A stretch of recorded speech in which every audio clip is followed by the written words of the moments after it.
Hello, chào tất cả mọi người nhé.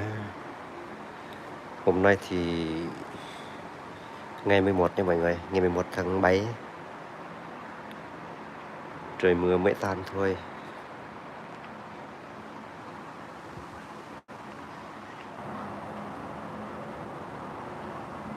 Đây bên ngoài mọi người là cây sắp đổi màu rồi. Là cây sắp đổi màu rồi nha mọi người ơi.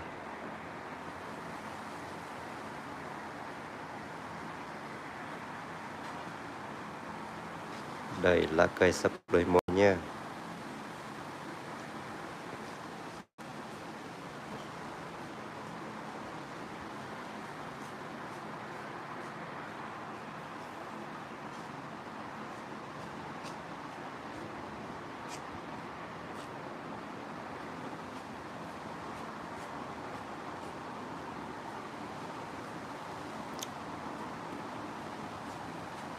Tí nữa còn trời mưa nhé mọi người ơi. Chào một bạn đang xem nhé. Ở đây thì sắp mưa rồi. Hello, chào nhé. Chào tất cả mọi người nhé. Lá cây sắp đổi màu rồi kìa mọi người ơi. Nó đổi màu rồi. Đó. Nhiều loại màu nhé mọi người. Màu khác loại khác màu luôn. Chào một bạn nhé, hello. Chào. Ngâm canh của mình nha. Lá cây ở đây thì nó sắp đổi màu rồi. Bên kia thì nhà cao tầng nha mọi người ơi. Đấy.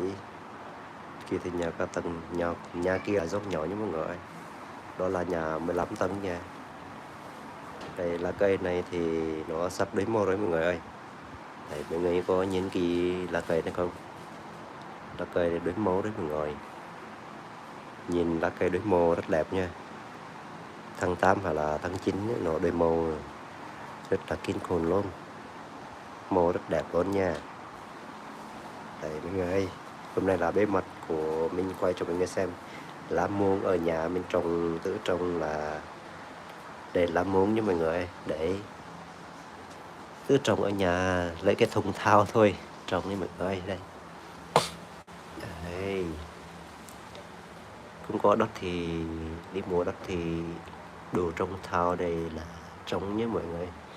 Trồng rau muống nhé. Để trồng ít thôi mọi người ơi, để không tỏ tác gì cả. Đây. Để là rau gì nhỉ, mình không biết nha mọi người. Để chia sẻ cho mọi người xem nha. Đây là cái gì, nghệ, đây là nghệ nha mọi người. Đây là lạ bị nhé mọi người. Đây, đây là quả bị lạ bị nhé. Trời ơi.